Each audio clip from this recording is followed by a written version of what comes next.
How did Portugal's first serial killer's head end up in a jar? Scientists hoped his head would contain the secrets of evil.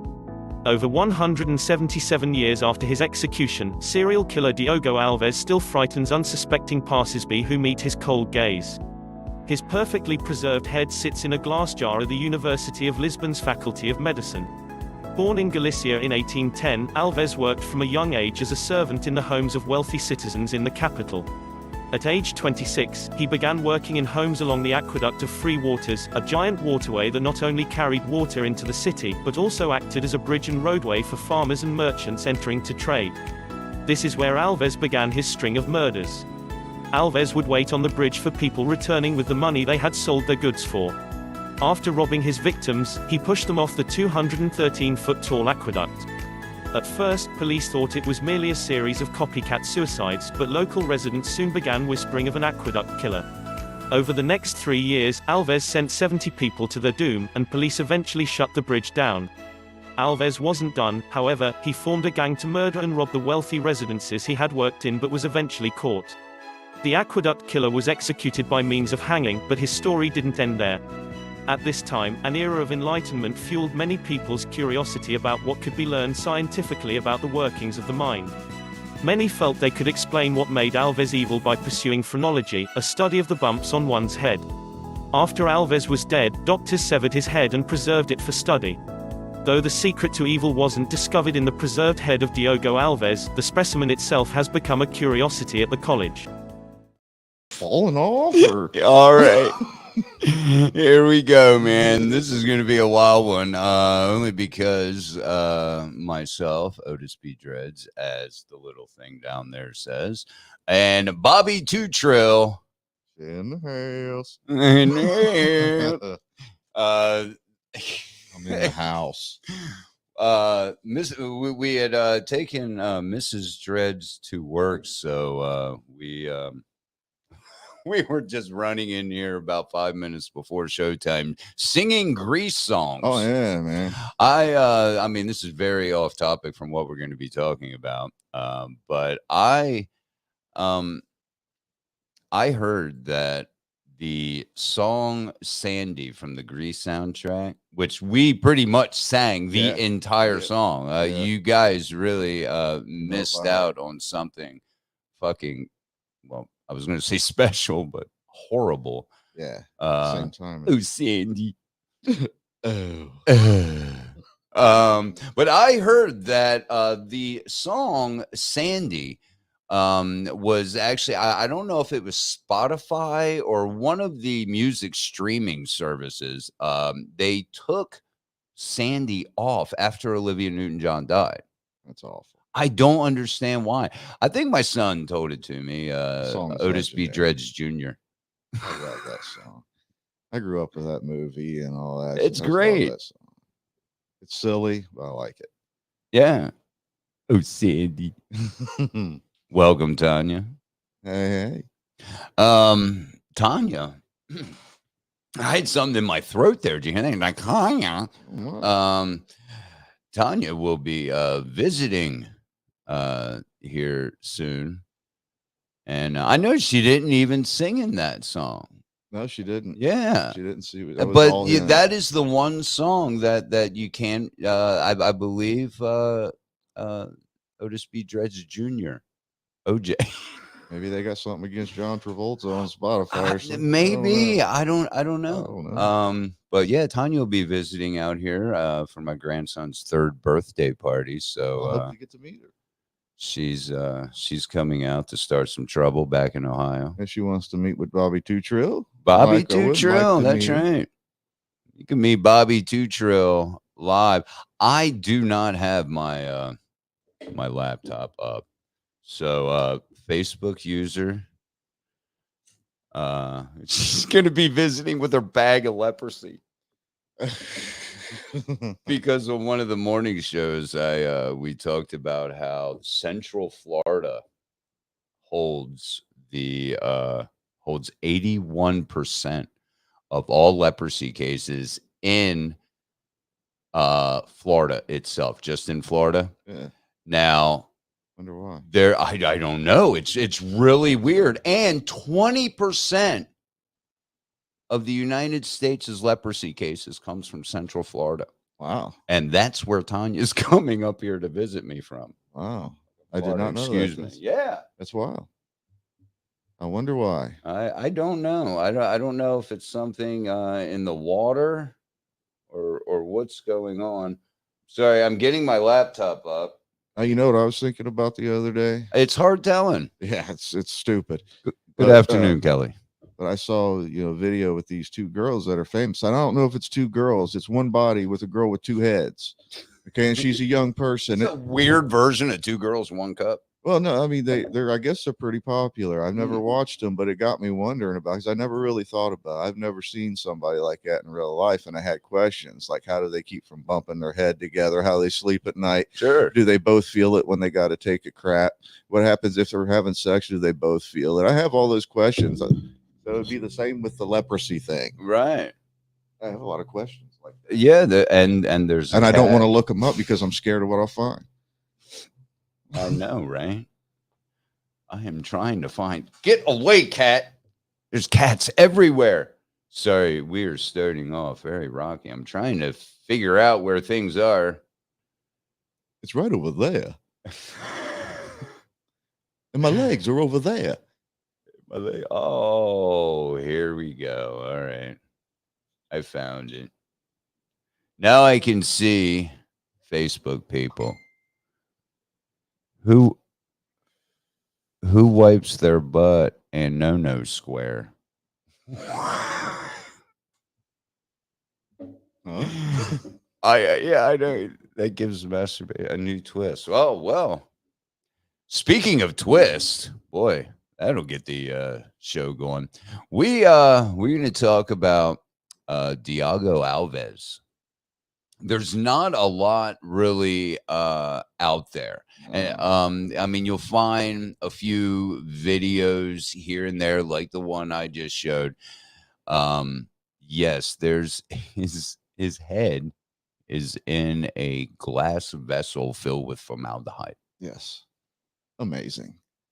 Almost 200 years later, and it's still yeah, I believe the video said 177 years. Now, I don't know exactly when that video was made, but very crazy. They did it for to find, kind of like what makes a man's do the things that he did.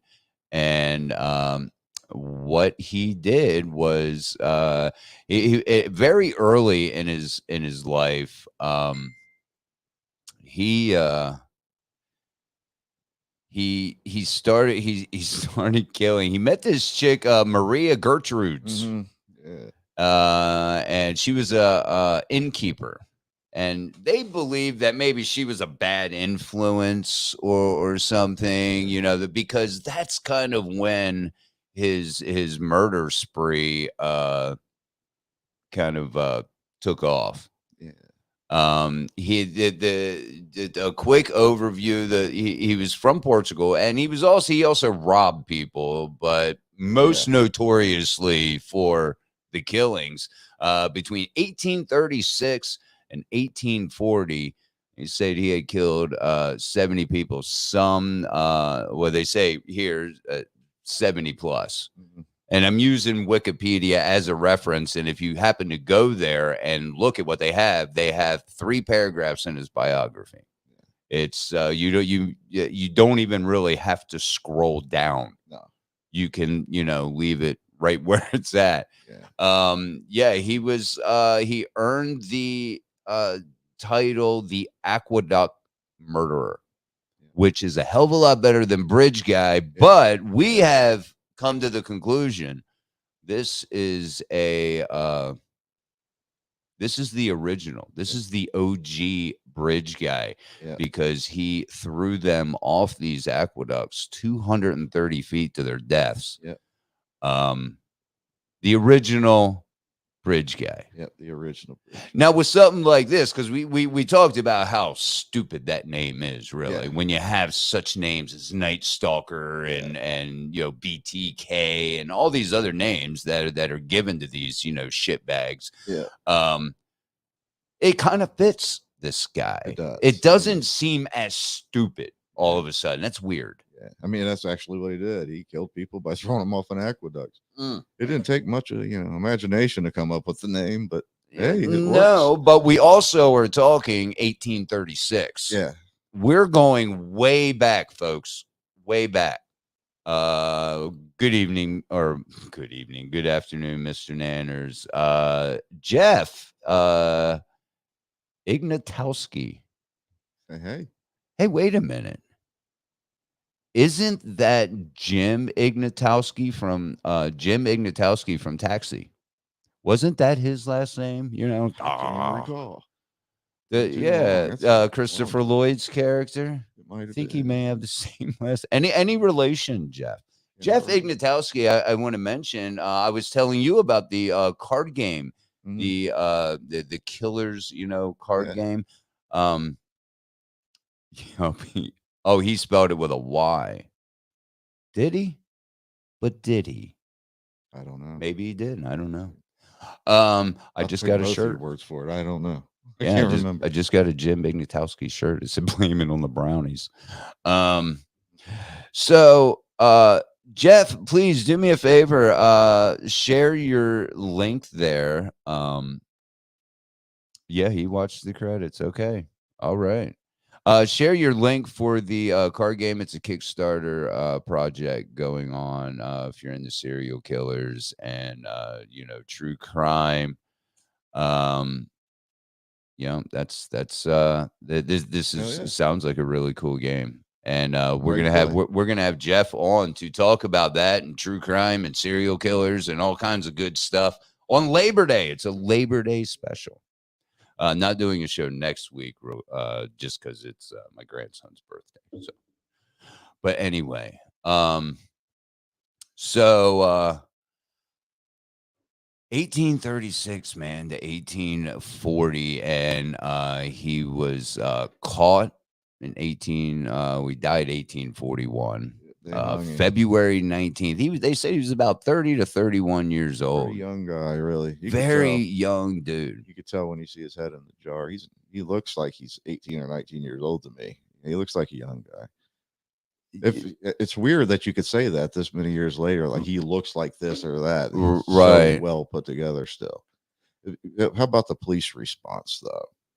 When these murders started happening, the police actually thought after even several of these that they were suicides. And people just keep going on the top of this aqueduct and jumping off. Yeah, I do remember reading something like that it was that they did think that these were suicides. And why is there this rash of suicides happening when actually it wasn't? It was more like Kevorkian style. Yeah.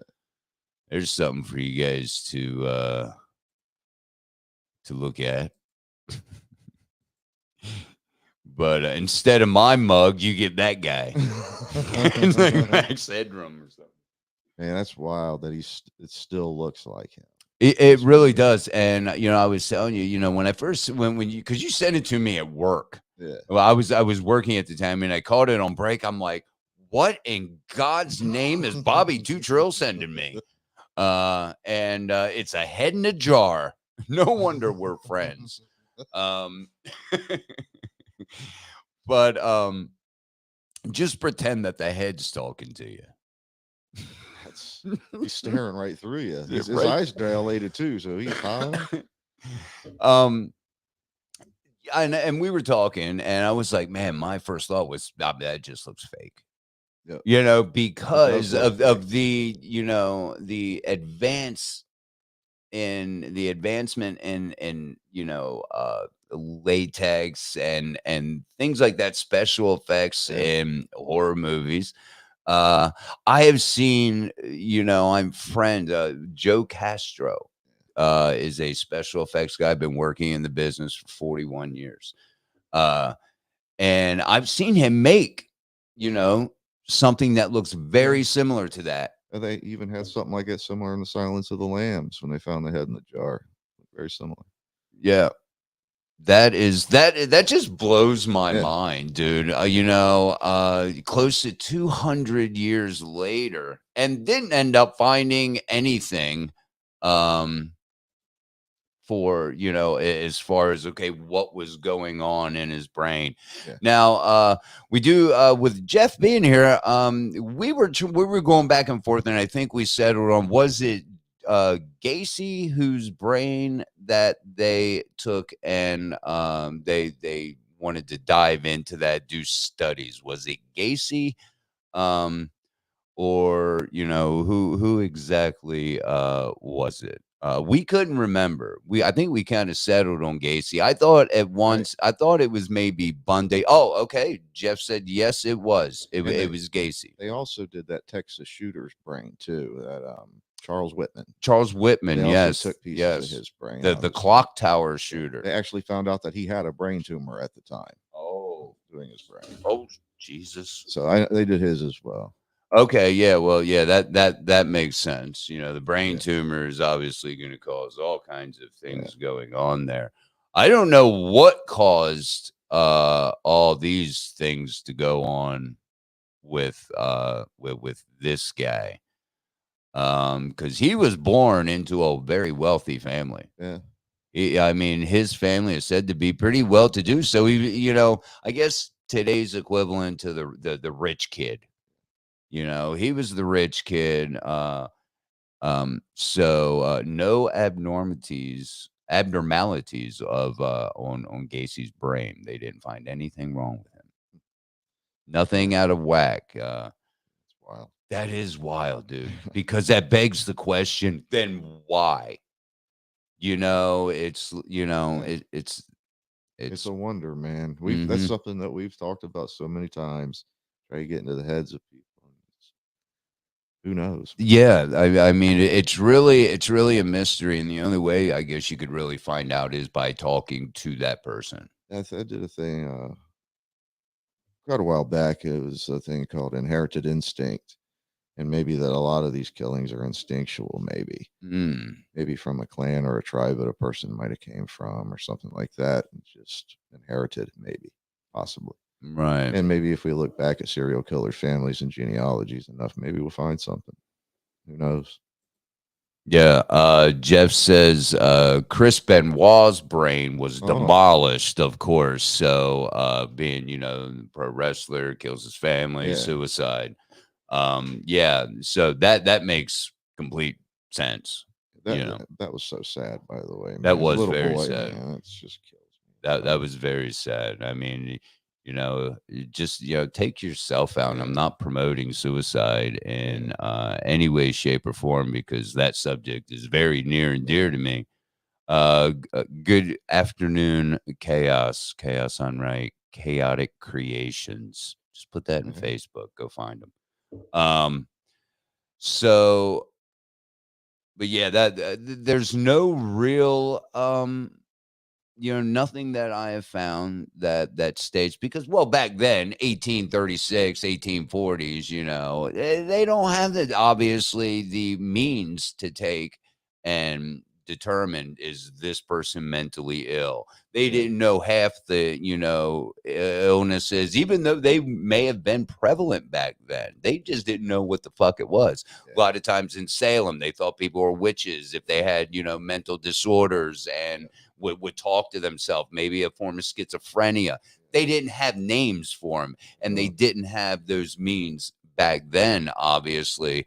So who knows what was really going on? That always kind of, fascinates me too, because when you're talking about a case that's this long ago,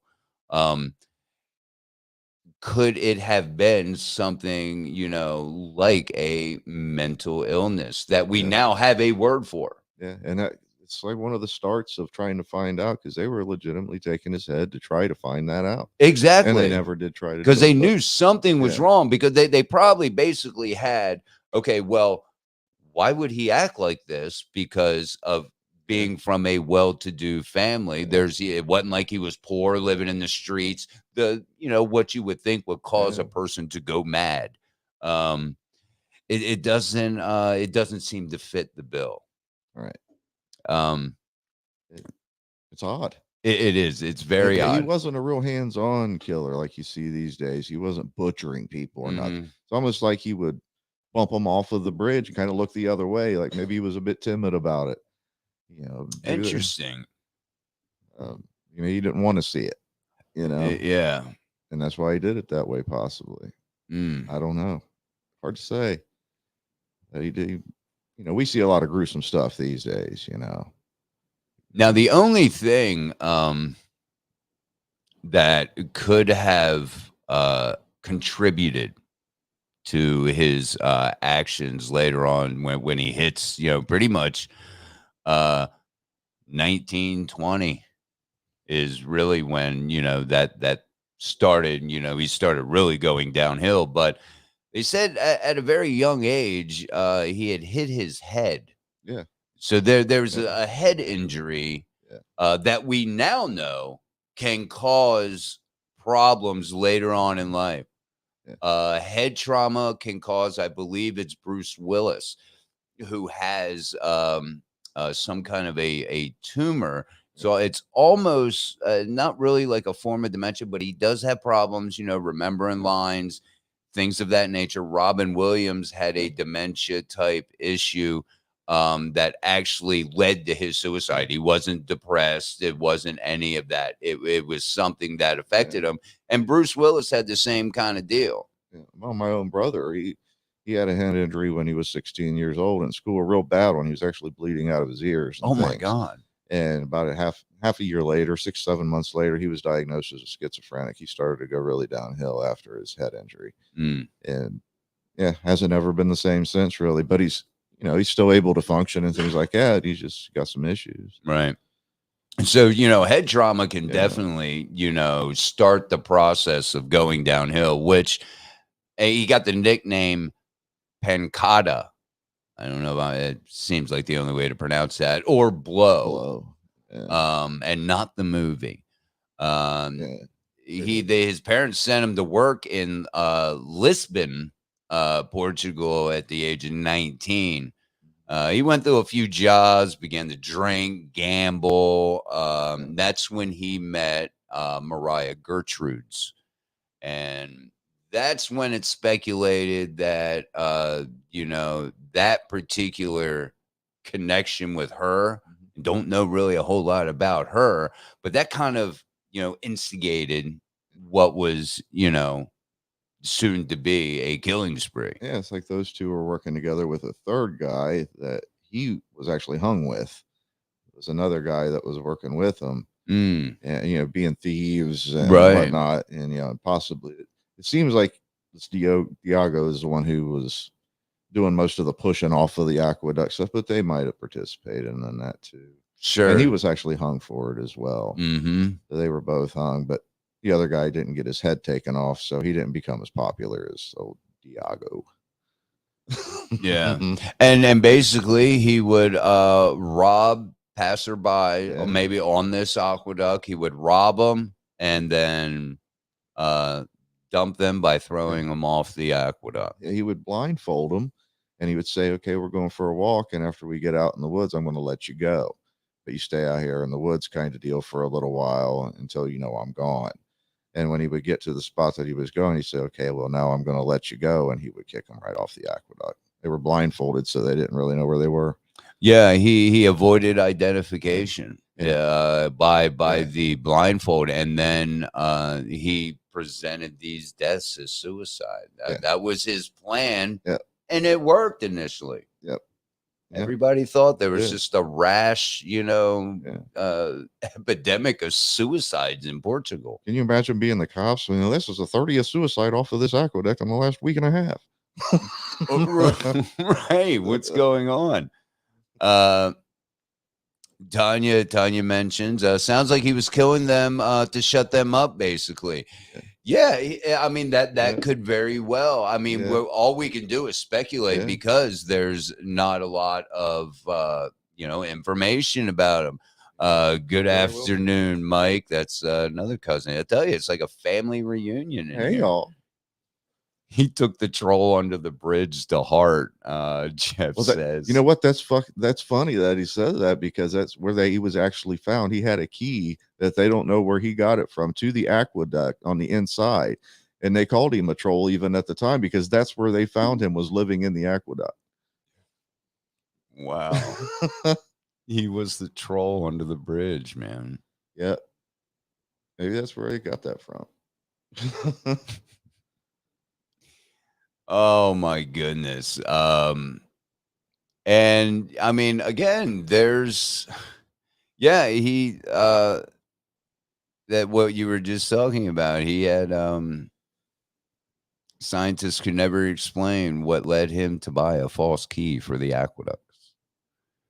Where he was hiding, and many people he had robbed and killed. This severed head is currently in the anatomical theater in the University of Lisbon's Faculty of Medicine. And they still have not studied it. It's just sitting there. Just sitting there. Still haven't done shit with it. It's good. It's a good table piece. It's a good talking piece when you have people over. It is kind of a tourist attraction. A lot of people do go and see the head. But being here from America, I had never really heard of it until a few weeks ago. I hadn't heard of it until you sent me a picture on my break at work of a head in a jar. Well, now you have piqued my curiosity, Bobby Tutro. Man, this break turned into a wild ride. Also got a picture of a guy who in 1911, the Civil War. This dude, Jacob Miller, I think was his name. Yeah. In the Civil War, he got shot right in between the eyes. And he lived for quite a while. And he lived. Now, you're not missing the fucking brain when you get hit right between the eyes. Yeah, and they got his pictures all over the place. And you look at that, the size of that. And he even said later on in his life. I got to find it to show, because, again, folks, there's not a lot on. I'm into gory shit, Diogo. So we're just gonna go wherever this goes, and this is interesting as hell. I gotta find, what's his name again? Jacob Miller. And he said that later on in his life, little pieces of metal would come out of that hole. Oh my God! The bullet was still in his head. It's an amazing story. But he lived with headaches and pain for the rest of his life. You don't say. But night. He said he heard his own general standing over top of him when he was out of it a little bit, saying, "Don't worry about poor Miller. He's already dead," and walked away from him. He had to crawl to get help after this for a long way. This has turned into a oddities freak show. These pictures are amazing. Oh, that ain't that. Damn it. Some of them are Civil War bullet head guy. Civil War bullet head guy. I think his name was Jacob Miller, wasn't it? It is. I got let's see if I can. I'd heard about that years ago, and I didn't realize that there was a picture of him, but I had heard about it. And when I saw the picture, I was like, really? Look at the size of that hole. Yeah, I'm about to show the viewers here. You guys, okay, you got a head in a jar. And now we're going to have. He really opened his third eye. He said that when he got up, when he was actually able to get up, he couldn't see, and he had to put his own eyeball back into his head. Shut up. Yep, that's what he said. And he was never able to see out of that left eye ever again. Us dudes are such sissies now, man. Oh, yeah. I mean, they don't build him like this guy anymore. He went on to work for a living and stuff. Right? This guy went on just to live a regular life. All right, I hope you guys are ready for this. Look at that. Would you just look at it? That's incredible, isn't it? That wigs me out there. Yeah. Square. That was a great shot by whoever shot him. That was, like I said, how do you miss probably his freaking brain? How is he still alive? Did it just not go? I mean, obviously they didn't have the high firepower. But those things would usually shred a head apart. I think what it probably was was, this was in the Civil War. This was a Civil War battle. I think it was the person who shot him probably didn't put enough powder in their gun, and it probably didn't have a full shot in it. That's what I would think, if he was probably, because this was a ball. It was a ball. So it was probably a powder projectile, and they probably didn't have enough powder, or were trying to limit the amount of powder that they used so they could save it. And maybe he didn't get a full shot, but still, I've seen wounds that were caused by those balls, and they're devastating. They'll blow a leg off, Bobby Tuchel says, and he suffered from headaches. Yeah, it's a few headaches here and there. I don't know why. I don't know if he ever got that diagnosed. I know, right? It could be serious chronic headaches. I mean, that he might have a pinched nerve in his neck.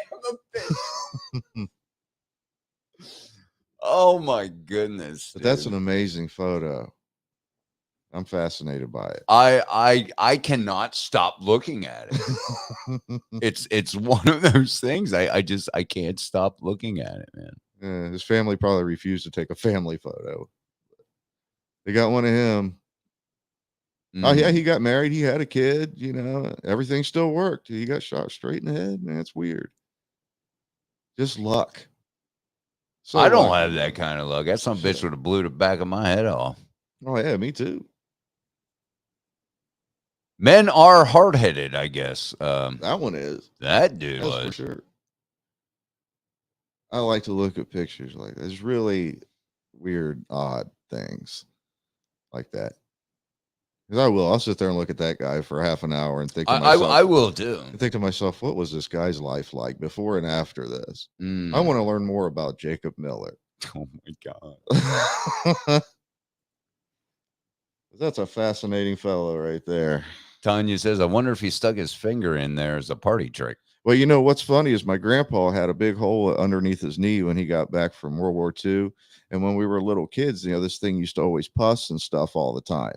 And he would take our fingers and act like he's going to put it in there and stuff, and it would gross us out. Yeah. So he probably did. I would if I was that guy. Jeff said he could blow up a balloon with that hole. I wonder if he ever put ketchup or something all around it and just laid there as his people came into his house and thought he was dead. Dude, I want a hole in my head. I know, right? There are so many great ideas right now. This guy's so lucky. Oh my! And then he can't see. Why don't we have that guy's head in a fucking jar? I'm saying, right? That's the one that needs to be diagnosed. He needs to be, because he's got superhuman powers or something. I don't understand. Maybe his skull. There's obviously a logical explanation. The amount of gunpowder used, sure, that it didn't have that extra oomph that would have killed him. Yeah. He just got. I wonder if I don't know if it'd be a ricochet. It's possible too, but square in the middle of the eyes. That's God. So yeah, who knows? You could put a stick in there and call him a unicorn. Tanya says.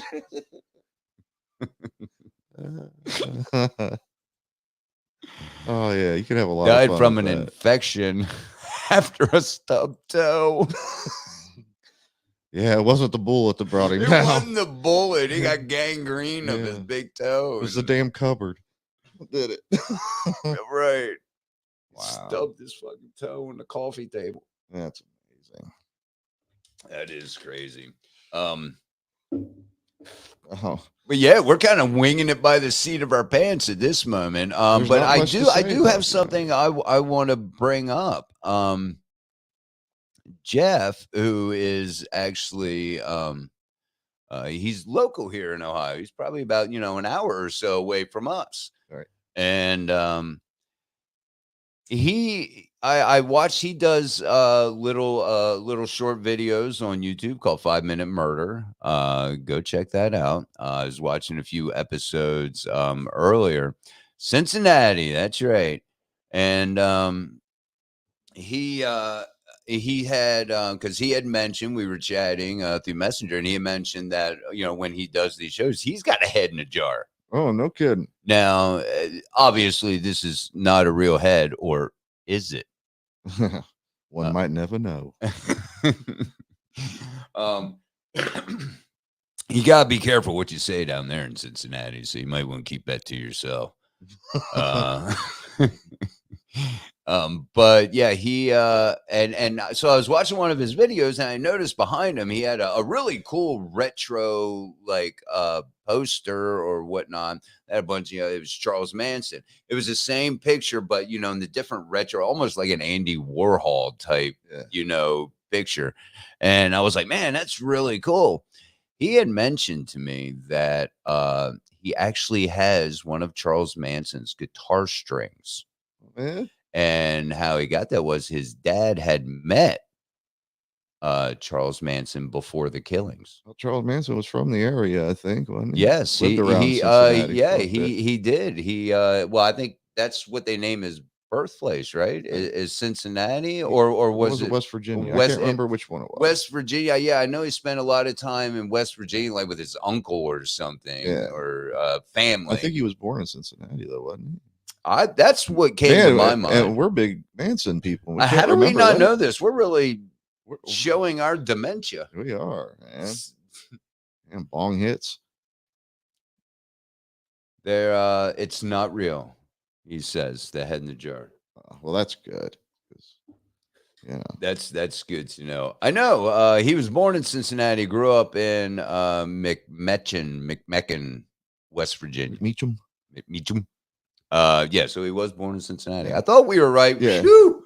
Yeah, we don't want to be wrong about that one. I got my coffee cup here. Don't trust hippies.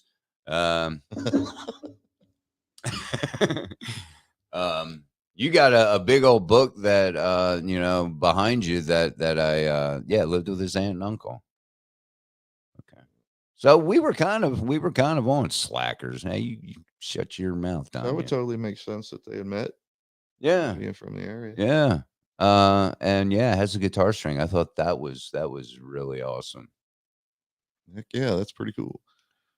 Come on down, man. I'll put one on my string. I'll put one on a guitar, man.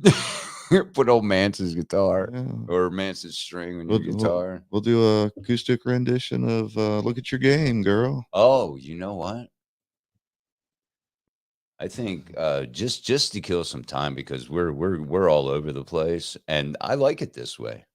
Yeah, because we didn't really. I'm sorry, didn't really have a whole lot to say on Diogo. Yeah. It's just an interesting story, though. It's interesting to talk about. I guess maybe not so much interesting to listen to. The picture is amazing. That is wild to me. So why don't we do this? Why don't we play Charles Manson's girl? Not this. Man, Manson has changed. Icon of vacations. All right. Here we go. Let's here. I'll put it up so we can we'll sit back and let you guys really take in the nonsense that we call this podcast here. And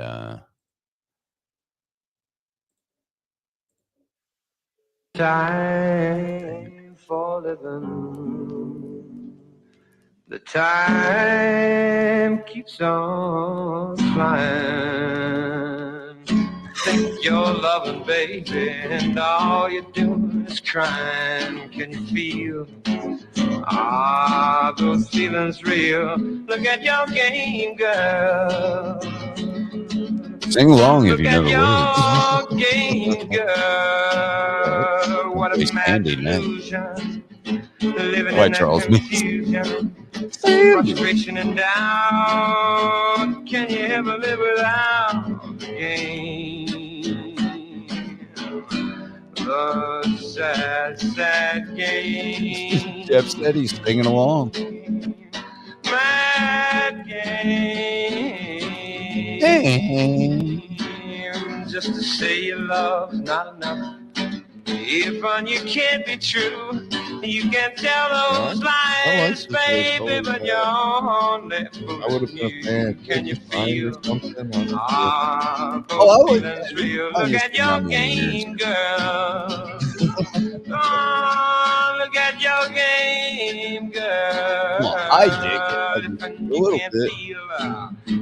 And the feelings ain't real. You better stop trying, or you're gonna play crying. Stop trying, behind or it. you're gonna Another play crying. That's the game. He was trying to get it. Sad, sad game. That Mad game.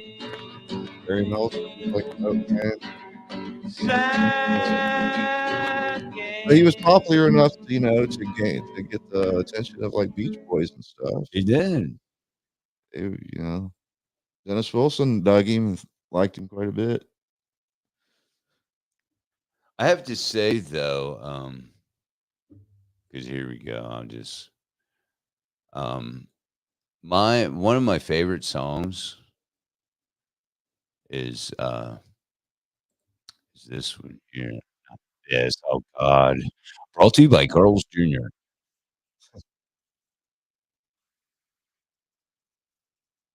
Oh, garbage dump. Why you call a garbage dump? Oh, garbage along with no dump. words. I know Oh, that garbage dump. Why you call a garbage dump? I don't think we're gonna get hit with any kind of You could feed the world with my copyright. garbage dump. You could feed the world with my garbage dump. You could feed the world with my Just said and garbage think you didn't get a record contract. dump. That sums it up Why in wasn't he in one the big Yardbirds? lump. When you're living on the road and you think sometimes you're starving, get on off that Don't sound trip, much my different than friend. Just get them cans and start carving. Oh, garbage dump, my garbage dump. Why you call my garbage That is why dump? you got all the way. Garbage dump, my garbage dump. It's a West Virginia shit coming out. Why you call my garbage dump? There's a market basket and an AMP. I don't care if the box boys are standing me. I don't even care who wins the war.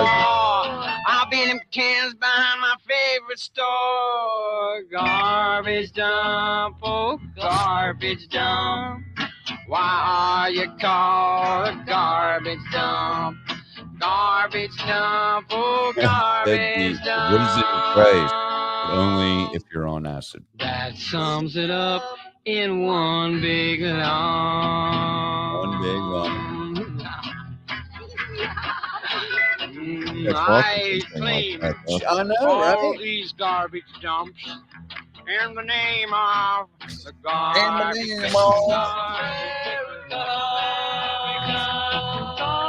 stickers of America. And the Beach Boys want this one.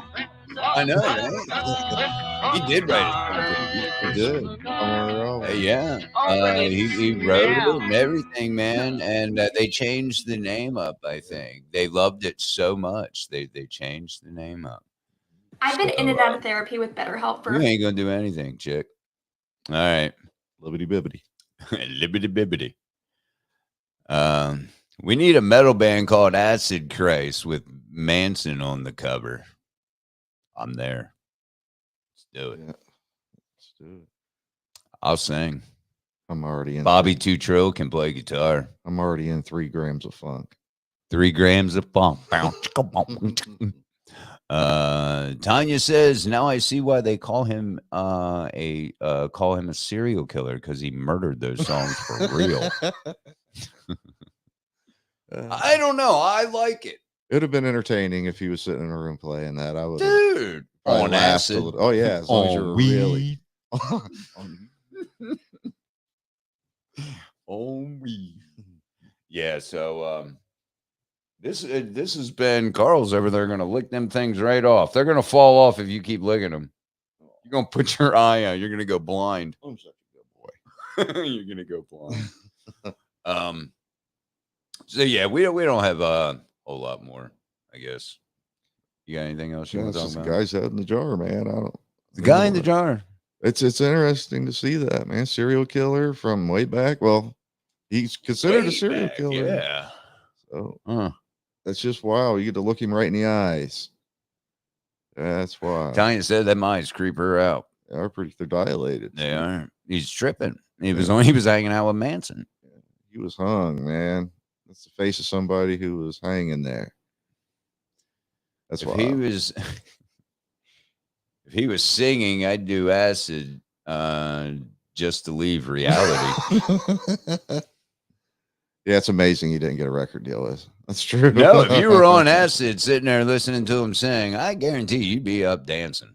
Yeah, probably. That's going to be my take on it. I would be. Yeah. Maybe that's why those people killed everybody. They were just tired of it. They're like, man, I don't want to go back to that tonight. Let's go to prison. Yeah, let's go kill some real artists. Maybe. I don't know. I can't say that. That's the thing, man. People like us get bad raps because, I guess, the serial killer fandom. And I know if Jeff is still with us here, people will look at you like, man, you like serial killers, Yeah, I even have, a favorite.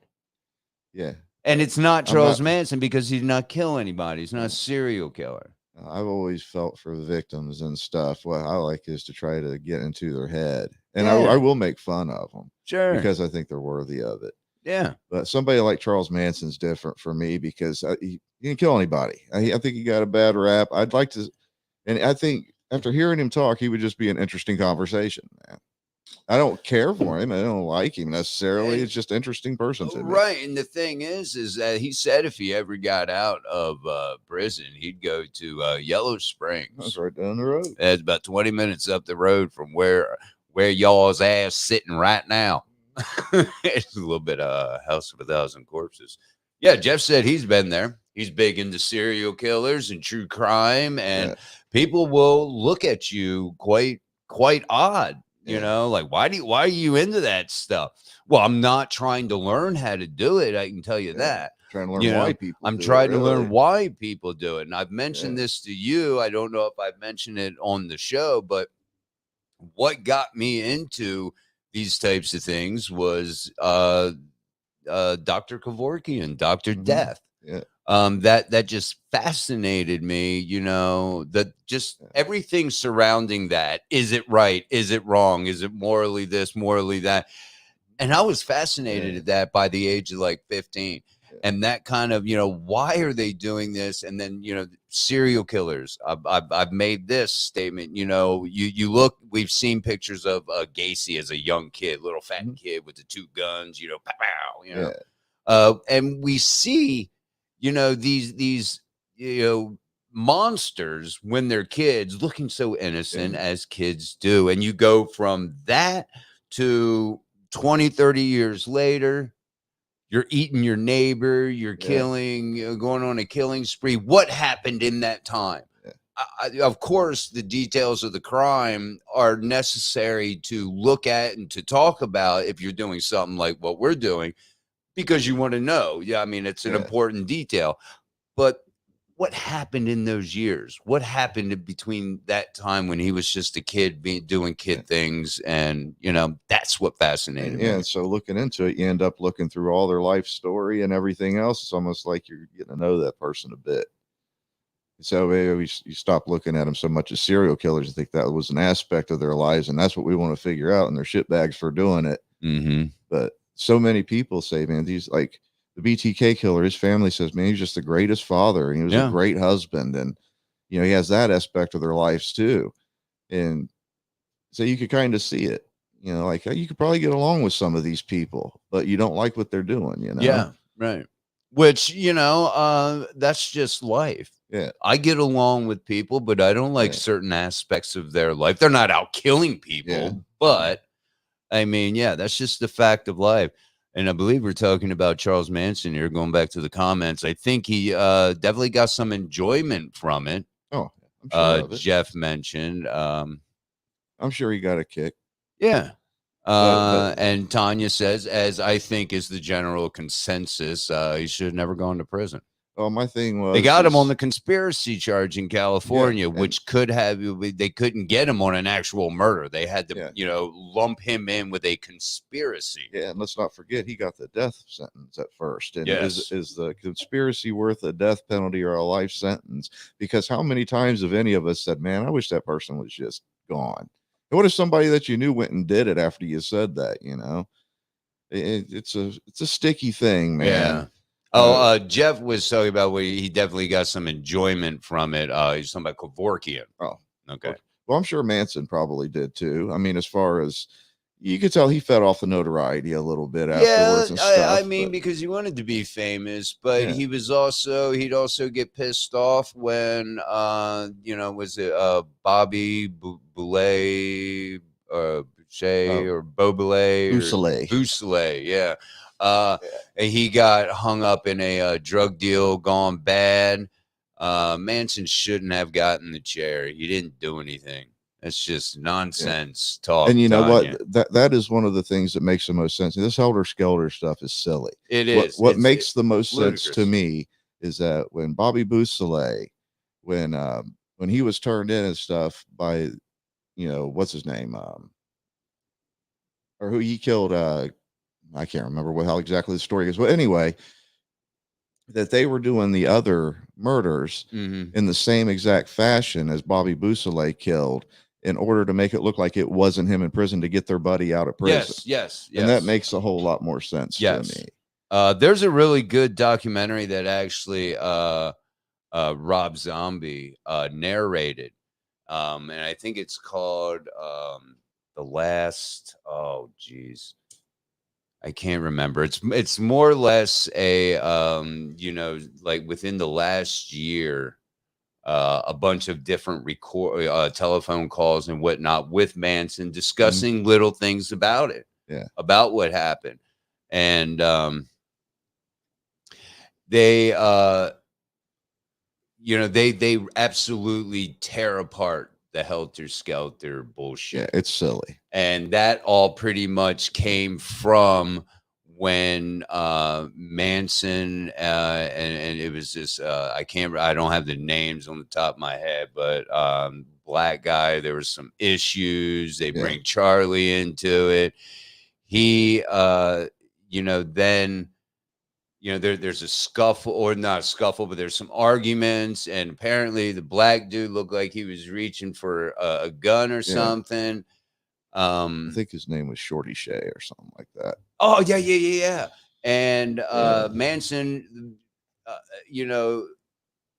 thinking there's a threat because dude's making threatening moves, fucking shoots him. Doesn't kill him. Doesn't kill him. They leave. But what had happened was the media put out that a prominent member of the Black Panther Party was gunned down by some local hippies. I don't know if they specifically named Manson. And that got back to the family. So Charlie's thinking, I'm going to have the whole fucking Black Panther Party on me. When actually, when the news was reporting, this dude's walking out of the hospital with pretty minor injuries, considering he was shot. Yeah. There was a lot more going on than most people know about. Yeah, that's what I'm saying. There was a lot of drugs, and they wanted to get Beausoleil out of prison. Yeah, it's obvious. They went and visited him all the time. They wanted him out. Probably because that was their dude, This is our drug guy. Yeah. We get him out. There was a lot of drugs and stuff. Tanya says if he shouldn't have gotten the chair, then anyone that does murder for hire shouldn't get prison either. He didn't do a murder for hire. No. Tex Watson, it was his idea. He went to Manson and stated that he wanted to do this. And Manson basically said in a very, as Manson would, do what you got to do. Do whatever you want to do. Do what you got to do. I'm not involved. Yeah. As close as he got to that house was dropping them off. Okay, I'll give you a ride. Do what you got to do. If I tell you, Bobby, I think you should kill the neighbor. Yeah. Okay, big deal. I told you, kill the neighbor. But it's up to you at that point to decide whether or not you want to do that. Yeah. Exactly. This could go on forever. Jeff's seeing Rob Zombie next week. No, I would even admit month. that I think, he should have probably got some prison time, but the death sentence for, is pretty. No. He was definitely a part of it, but he wasn't the one who thought it up. He was guilty by association. I mean, honestly, he didn't come up with the plan as it was speculated through Bugliosi's fucking bullshit prosecution. Because I will tell you, if he did, like he even said, and everybody said that he went into the LaBianca's house and tied them up and stuff, then heck yeah, I mean he's guilty as shit of that. Right. So yeah, he should be in prison, but death penalty, no. That's a bit rough. No, because they don't have him at the site, at the murder scene, at any of them. And what the thing really is what bothers most people about Manson. Like I said, I'm not a fan. I don't really care about Manson. I think he's interesting. It's hard to explain. I'm not even go into it. It's lost my train of thought because I'm a bong hitter and shit. No, there's if you don't murder anyone, you shouldn't get the death penalty. I'm not the fan of him. I just didn't like the thought of him coming up with a story like Helter Skelter to put anybody in prison, to just come up with something out of the blue like that. It's not cool. Tell the truth about it. And if he deserves to go to prison, and put him in prison. But to make up this whole thing is kind of silly. It's deeper. It goes so much deeper. The story, although the story of Manson, the family and killings and all that has been talked about and done on podcasts and documentaries made about it. But it's so much deeper. And you have, authors out there. Could you hand me that book that's right behind you on the desk, the big red one there? There are people out here doing books like this. Tom O'Neill, The Chaos, The Truth Behind the Manson Murders. Okay. There's a lot more that we don't know. So, and I've never thought that he was a serial killer. It aggravates the shit out of me when people throw him and lump him in with a Bundy. Yeah. He never murdered anyone. Yeah, he's not a serial. Tex Watson is a madman. He's not a serial killer. Tex Watson and yes, all the other ones, all the chicks. Yes, they should get the death penalty. Yeah. I'll agree on that. You took a life, you lose yours. Yeah, okay, absolutely. I agree with that. Cool. I mean, I'm not a huge supporter of capital punishment, but hey, there's a time and place. If anybody deserves it, them kind of people do. Yeah, those kind of people do. Yes, they should get it. Yeah. Manson, on the other hand, I mean, we've seen people get out of prison after 20 years for doing way, way worse, I mean, than he did.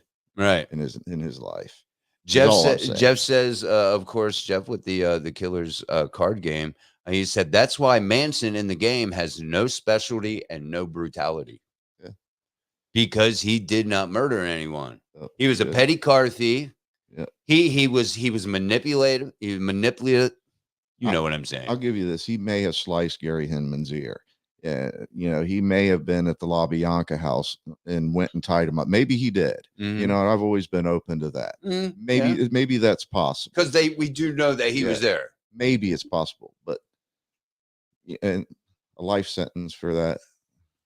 But then if you're part of the group, I can get both sides. Anybody get into that conversation. It is a fun conversation, and I see both sides. I see it all. It depends on where you're standing and what you know and what you believe about it. But that's always been my thing, is that he's not a serial killer, and he gets lumped in with them serial killers that we talk about a lot. So when we talk about Manson, we're never really talking about him as a serial killer, just a character, just a dude who he's had a lot of interviews. There's a lot to say about Manson. We could do 10 shows on Charles Manson. Absolutely. With all the stuff that's out there. And my point also is, if I convince you through coercion and just, being, a cult leader or whatever, if I convince you that person X is bad and you go and kill person X, I shouldn't get a death penalty for talking you into something. Right. That means okay, from what, you know, Tanya has mentioned, then I should get the chair for telling you that person X is bad. You turn around and go and hurt that person. I'm like, all right, well, do whatever you got to do, man. Well, I ain't involved in it. If that's the case, then every gangster rapper should probably be in Absolutely. prison. Guilty by association. Every gangster rapper in jail. Every producer of a movie where there's something like that in their movie, because anything could convince somebody. Yep. You know, if they're that they've been trying to play that card with video games and movies, teaching young kids to go out and be violent, and that was what started violence. Now, I think what she's talking about, if you like, say I go and I was married and I tried to have somebody assassinate or kill my wife, let's say, well, that's different because I'm trying to pay somebody to offer. I'm actually involved in that, you know, so I would be at fault for that, obviously, just as much as the person who would absolutely, yes, because numerous true crime cases. Both of us are actually conspiring for the same means. We want this person dead, and we're both going to make it happen. Right. I'm going to pay you. You're going to do it. You're going to come back to me with the proof, and that's that. Right. So I'm guilty there. But to be talking and say, "Hey, man, I don't like this person," somebody goes out and that's totally different. Or taking, you know, you could a lot of people I could be in know trouble for that. If I know that you don't like somebody and I go on my own and take care of them because I look up to you and I think I'm doing a good thing and I look up to you and you know I'm going to do it. And I'm like, well, whatever, man. Or you're like, whatever. You know, that's on you, man.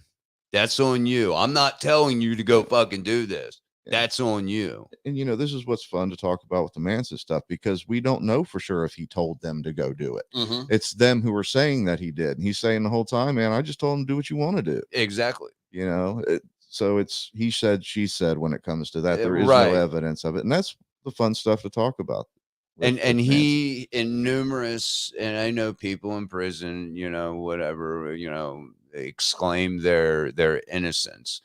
But he has numerous times, man, said, I did not kill anyone. Yeah. You locked me up for, you know, you're all my children. No, you locked me up, you know, because of this, you know, because I'm this way, because I don't fit in your world. Yeah. And, you know, we get all spacey and whatnot, but of course he said that. LOL. I didn't say do it. Of course he said what? What? I don't know. Of course he's what? What? I don't know what's going on. This is a pretty interesting book, though. I'll read the back of it just to give you a little insight. 20 years ago, reporting for a routine magazine piece about the infamous Manson murders, journalist Tom O'Neill didn't expect to find anything new, but the discovery of horrifying new evidence kickstarted an obsession in his life's work. What he had unearthed and what did it mean? Why was there surveillance by intelligence agencies? Why did the police make these particular mistakes? And why did Tom's greatest ally in this fight turn into his biggest foe? A lot of questions. It's really interesting. I mean, it is always a good conversation. So I don't idolize the guy at all. And I think if what they're saying is, of course, he's going to say he didn't do it. Well, he's not the only one who said he didn't do it. Obviously, the people who did it said that he wasn't there, that he didn't do it. You know, so there is no evidence that Manson was, you know, took any part in that. Right. As far as actually killing them. Yeah.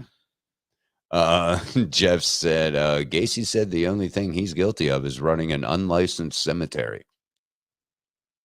I don't know. Is that true? Because that is funny as hell. Wow. Of course he didn't. Of course he said he didn't tell them to do it. Who would? Tanya said. I don't know. Yep, it's true. He said we could also discuss the effects of MK Ultra on these people. Well, see, it goes deep, and with the Manson stuff, I've always been on both sides as well with that. Like these people did go to houses that Manson didn't know, like Terry Melcher house, and he had partied across the street from the La Bianca house on many occasions, so he knew these locations. So I've always been, well, maybe maybe they got the idea from him. Maybe they knew that these are places he didn't like, but so he didn't do it. He didn't actually do the killings. So I've always been on both sides. I've always been willing to listen, and I've always loved the conversation when it comes to Manson. That's what intrigues me to him the most, is that, man, the conversations are always awesome when it comes to Charles Manson. There's a lot to talk about. No, there absolutely is. And I certainly don't know exactly what happened. No. But Jeff says Manson, Teddy K. Who's Teddy K? Mm-hmm. And several others all took part. I don't know who Teddy K is. I'm not familiar with that one. I don't know. I know they found on Spawn Ranch, they found somebody buried, didn't they? Is that the person who was shot and put in the drainage ditch or whatever? There was somebody. The biker? Yeah. What was he on a motorcycle? They found him in I don't know. Like a spillway, buried in the side. He just died. Can't spell his last name. So somebody, the guy just died. Interesting. Yeah, we could go on and do a 10-hour marathon on Charles Manson. But that's one of those things that would be better if. Ted Kaczynski. Oh yeah. Okay, all right. The Unabomber. Okay, gotcha. Manson, Ted, and they all took part in the MK Ultra. Yeah. He mentioned. Yeah, I mean, there's so much. It goes so deep, dude. Man. It goes so deep. And you know what? Jeff is going to be joining us on Labor Day. Yeah, and maybe we'll get into, because he seems to have some pretty cool information. I guess, given that his dad met Manson. So maybe we'll talk a little bit about that as we talk about the game as well. Jeff, please post that Kickstarter link again, just so people don't have to scroll up, throw that on there.